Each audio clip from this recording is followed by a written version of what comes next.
साथियों नमस्कार, स्वागत है आपका हमारे YouTube channel study circle with PP में।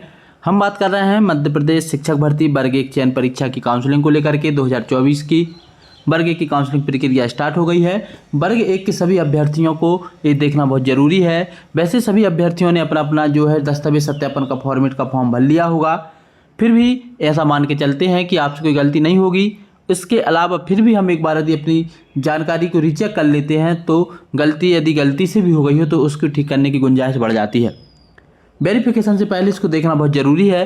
क्यों ज़रूरी है? ताकि आपको वेरिफिकेशन के दौरान किसी भी समस्या का सामना ना करना पड़े। कुछ कमेंट्स भी हैं और साथ ही इस फॉर्मेट को भरने के दौरान कुछ डाउट्स भी हैं, उसके बारे में आज हम चर्चा करने वाले हैं।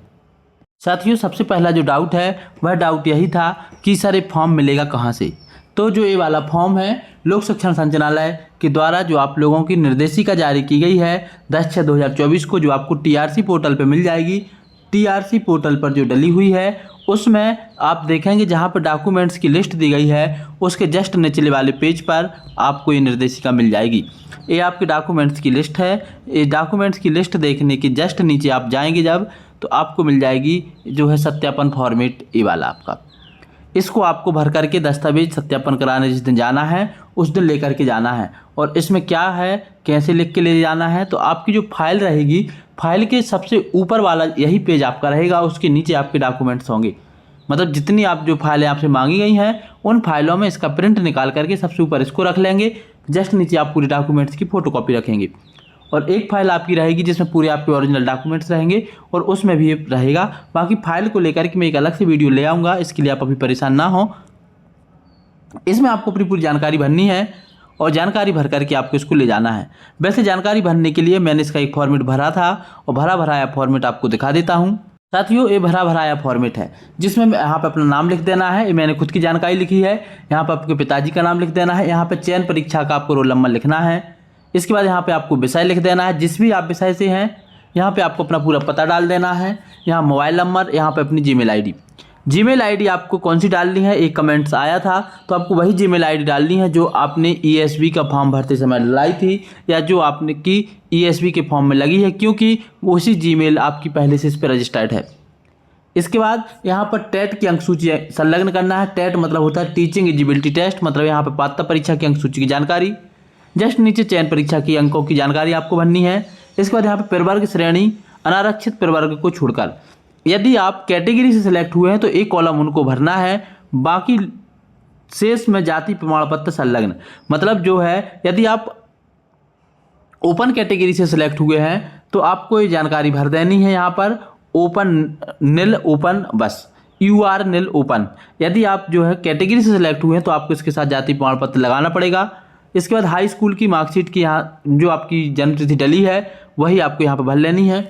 यहाँ पे आपको विश्वविद्यालय की जानकारी भरनी है और अपने विश्वविद्यालय की जानकारी भर करके आपको यहाँ पे भर लेना। जैसे मैंने एक विश्वविद्यालय से ग्रेजुएशन किया, ग्रेजुएशन के दौरान मेरे 3 सब्जेक्ट थे, मैंने जानकारी भर ली। अब यहाँ पर 2 चीज़ें निकल करके सामने आई। पहली चीज़ तो ये निकल के आई कि कुछ कैंडिडेट्स के कमेंट्स थे कि सर हमारे तो जो 4 साल का हमारा ग्रेजुएशन था।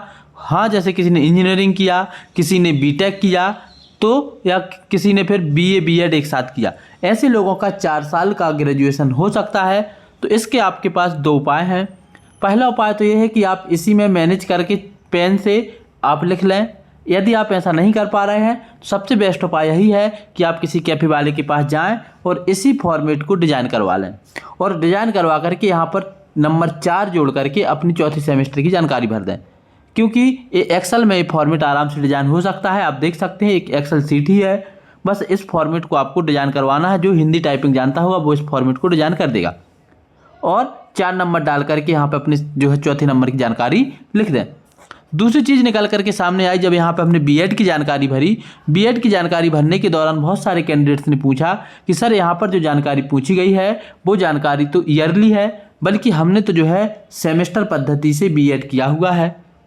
यदि आपकी सेमेस्टर पद्धति से बीएड किया है और सेमेस्टर पद्धति से ही आपने पीजी किया है, अब आपकी पीजी है, सेमेस्टर पद्धति है, अब आप क्या करेंगे, तो यहाँ पर आपको क्या लिखना है, जैसे कि आपको वर्ष लिख दिया, प्रथम वर्ष और अंतिम वर्ष।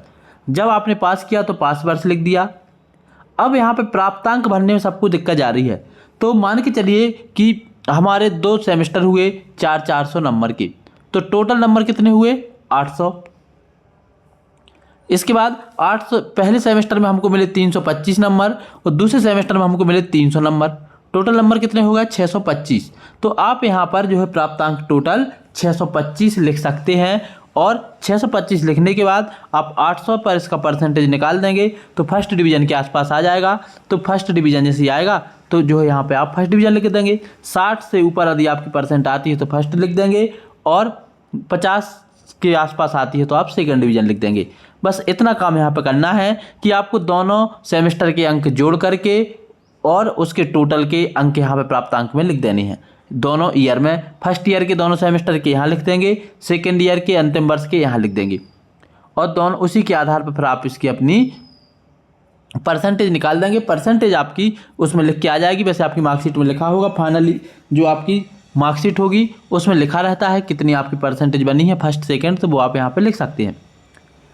स्नातकोत्तर उत्तीर्ण करने का वर्ष, तो यहाँ पर आपने जिस वर्ष में पीजी किया है उसका वर्ष लिख देना है। जिन्होंने प्राइवेट किया है उनको स्वाध्याय लिखना है, जिन्होंने डिस्टेंस से किया है उनको दूरस्थ लिखना है और जिन्होंने रेगुलर किया है उनको रेगुलर लिखना है।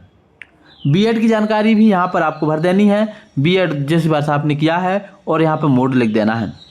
अनुभव प्रमाण पत्र वालों के लिए बहुत सारे कैंडिडेट्स के भी कमेंट्स थे कि अनुभव प्रमाण पत्र की जानकारी कैसे भरें। तो आपके 5 साल से ज़्यादा के भी यदि अनुभव प्रमाण पत्र हैं तो इसकी कोई दिक्कत नहीं है। मिनिमम आपको 5 साल यहाँ पर भर लेने हैं और प्रत्येक सत्र के दिन यहाँ पे आपको एंट्री कर देनी है, यहाँ पे कुल सत्र लिख देनी है।